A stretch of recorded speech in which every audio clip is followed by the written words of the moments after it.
Coming up, President Park Geun-hye says reunification of the Korean peninsula will further strengthen Korea-U.S. alliance. This comes before the announcement of a joint declaration against Pyongyang's nuclear threats.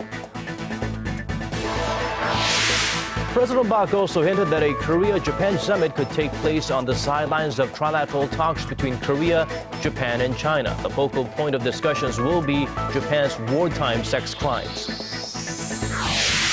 After another rejection from the U.S. on transferring technologies crucial to Korea's fighter jet project, Seoul may focus on developing the technologies at home.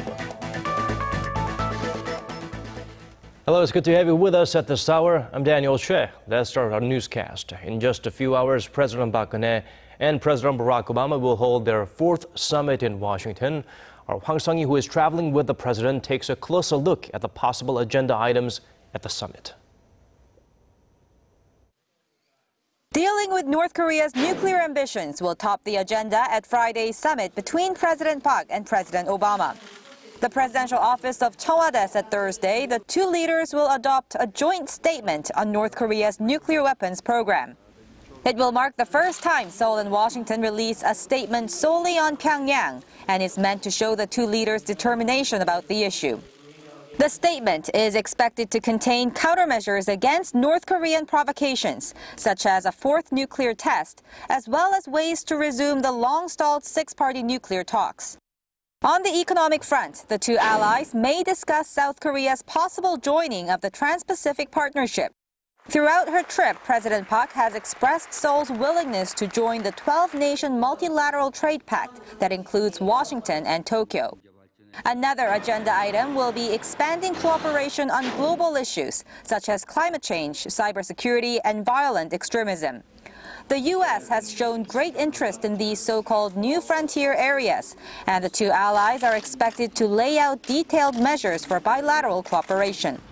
With the summit and a joint press conference with President Obama, President Park will wrap up her four-day stay here in Washington and depart for Korea later this Friday. Hwang Sung-hee, Arirang News, Washington. President Park hinted at the possibility of a summit with Japanese Prime Minister Shinzo Abe on the sidelines of trilateral talks between Korea, Japan, and China set for later this month or early next month. The key agenda will be Japan's acknowledgement of its wartime sex crimes. Song Ji-sun tells us more. Speaking at a Q&A session following her speech at the Center for Strategic and International Studies Forum, President Park Geun-hye says she hopes the upcoming trilateral summit with Japan and China will serve as an opportunity to mend Seoul-Tokyo relations. On the sidelines of that summit, slated for sometime in late October or early November, President Park says she is willing to sit down with Abe, saying it would be meaningful if progress is made on the issue of Japan's sexual enslavement of Korean women before and during World War II. 한일중 정상회의를 계기로 한일 양국 관계를 가로막고 있는 장애물을 제거하고 미래 지향적 발전 방향을 깊이 논의할 수 있기를 바라고 있습니다. The two leaders have yet to hold a summit, as bilateral relations remain at a historic low due to Japan's denial of its wartime atrocities. In response to President Park's latest remarks, Japan's Chief Cabinet Secretary Yoshihide Suga said that the two sides should discuss the matter on multiple levels, hinting a slight change in Tokyo's stance towards the issue. Kyodo News also reported Japanese Prime Minister Shinzo Abe was quoted as saying Tokyo will hold bilateral summits with Seoul and Beijing on the sidelines of the trilateral talks, which will take place for the first time in 3.5 years. Song Ji-sun, Arirang News. Washington told Seoul it is difficult to permit the transfer of 4 core technologies crucial to Korea's indigenous fighter jet development project. Despite the setback, the South Korean military says there are other ways to develop the necessary technology. For details, let's turn to Kim Hyun-bin. Korea's Defense Minister Han Min-gu held talks with his U.S. counterpart Ashton Carter at the Pentagon on Thursday local time and asked him to reconsider Seoul's request of 4 key technology transfers. Carter said it will be difficult to grant Seoul's request, but that the two countries can explore ways to increase technological cooperation. The two defense chiefs agreed to establish a consultative forum to discuss ways to increase cooperation in defense technology, including the KFX project. Among the four technologies, the ASA multipurpose radar and RF jammers, used to disrupt or prevent communication via a broadcasted RF signal, have never been transferred outside of the U.S. If the US doesn't transfer the technologies, we will have to work with either England, Sweden or Israel, who are favorable candidates for the task. The four technologies are critical to the KFX project, which aims to produce 120 fighter jets to replace South Korea's aging fleet of F-4 and F-5s. Even without transfer from the U.S., Korea's defense ministry advanced its development plan. Our defense ministry has advanced the deadline to develop the KFX project. There are only a few cases of countries developing their fighter jets on time and within budget. So it looks like ministry officials are trying to pass responsibility to their successors.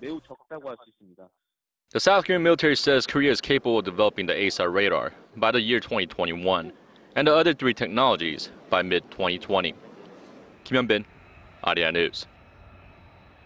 It's finally happening. Families separated for 65 years because of a tragic war that divided a nation in two will be reunited with long-lost relatives across the border.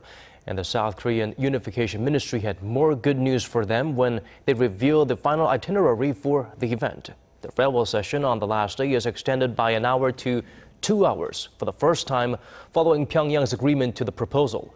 6 sessions, each lasting for 2 hours, will take place over the 3 days, including reporters and officials. A total of 938 South Koreans will travel to the reunion venue of Mount Kumgang. The first round will begin on October 20th, with 96 families in the north reuniting with their South Korean relatives.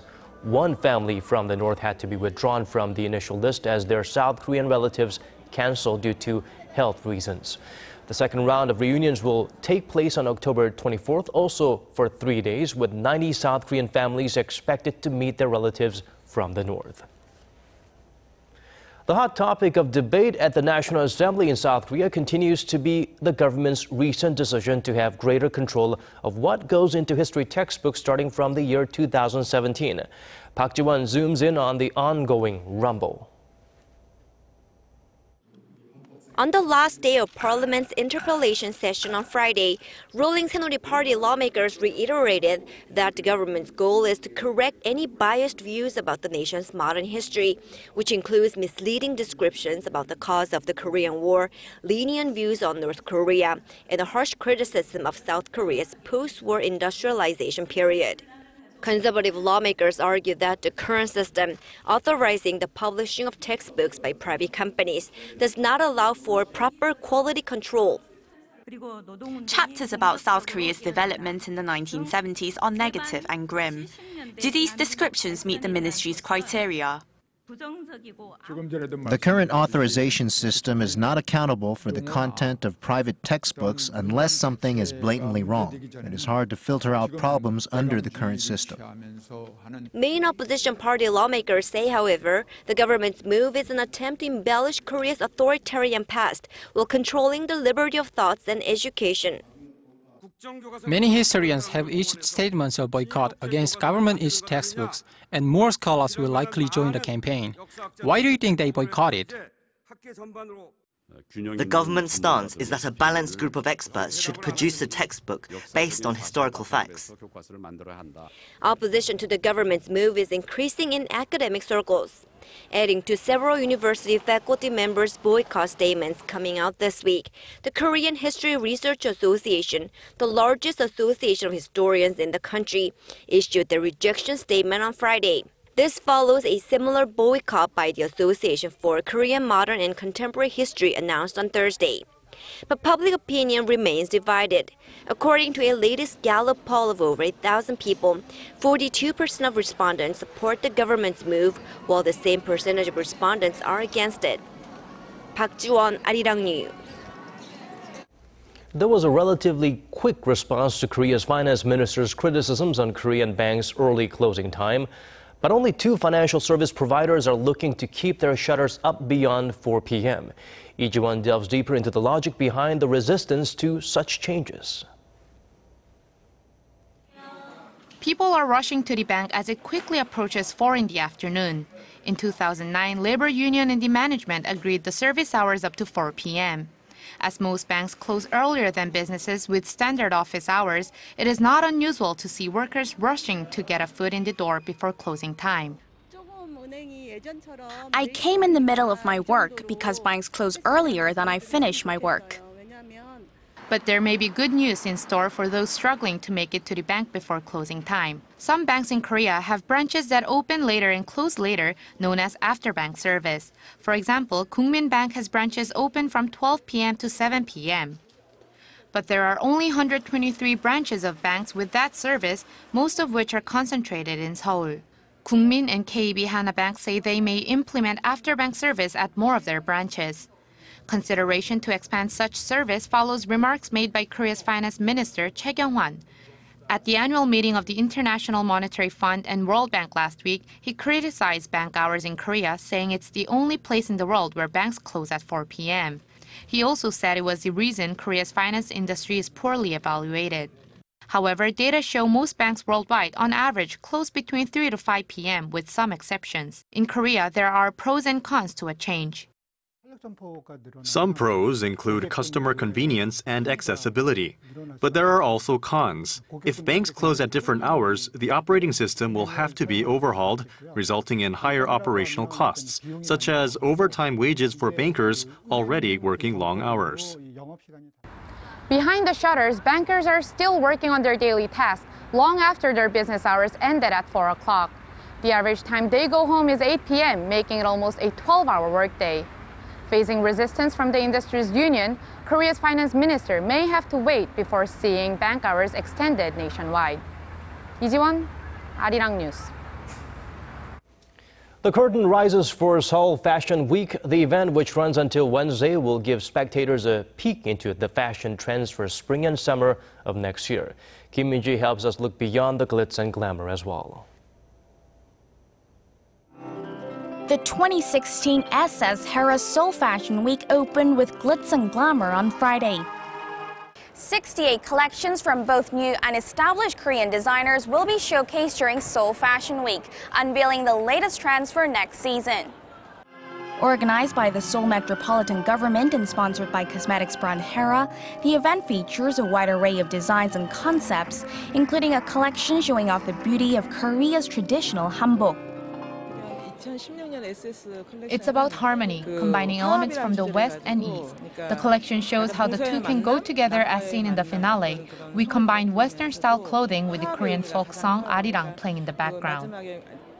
Futuristic styles were also in the spotlight, such as this collection fusing state-of-the-art technology with fashion. It's the first time that 3D printing technology has been infused in Korean fashion. We use designs and textiles that are unique in men's clothing. Despite the dazzle, the Seoul Fashion Week event has a relatively short history compared to the world's most renowned fashion weeks, namely those of New York, London, Milan, and Paris. And there have been doubts whether the runway in Seoul has been living up to its name. It still lacks global recognition, and as it takes place later than major international fashion weeks, buyers often have a limited budget. We have a history of 15 years, but we still have a long way to go. It's about how many influential overseas press and buyers come to promote the event. Our aim is to turn Seoul Fashion Week into an event that represents Asia. To do so, the participation fee had been subject to a hike this year, while participating designers were required to be CEOs or representatives of a brand and even have an established shop. This, however, could be counterproductive to the domestic fashion scene, as there would be less opportunities for lesser-known or up-and-coming designers to take part in the event. Kim Min-ji, Arirang News. Moving on to other stories, the weather is just right for outings in Korea these days. But the blistering cool season will be here before we know it. To make full use of this window of opportunity, those in the capital headed out to the Seoul Forest, where a piano festival was held Friday. Lee Soo-eun takes us there. I'm at Seoul Forest. The weather is beautiful and everyone here is enjoying a picnic with a little musical touch. Today's event, Music Dining in the Forest, is part of a campaign hosted by Run Piano, a non-profit organization that aims to share music with people as they go about their daily lives. These pianos, all donated to Run Piano, then painted by artists, are free for anyone to play. We were on our way to eat, so we were actually just going to pass by. But we saw the pianos and just had to stop by to play them. The campaign was inspired by Play Me, I'm Yours, a project by British installation artist Luke Jerram, who placed a piano on a street in Birmingham for people to gather around, play and listen to music, and ultimately communicate, which is exactly what's happening here today. The piano project arrived in Korea 3 years ago in the name Run Piano Festival. The donated pianos become music, which in turn becomes a way for the people to relax. After painting them, they're redonated to community centers, where they become instruments for children. It's a positive social cycle of sharing among arts and daily life. The weather is perfect, the trees are big and tall, and the music is so good that I feel like flying up into the sky like a bird. Run Piano will be hosting an array of picnic concerts this weekend at Seoul Forest, so pay a visit to enjoy some music and support a good cause. Lee Soo-in, Arirang News. Well, these are the stories we're following at this hour. Do join us at 2:30 a.m. Korea time for the live coverage of South Korea-U.S. summit in Washington. For now, thank you for watching.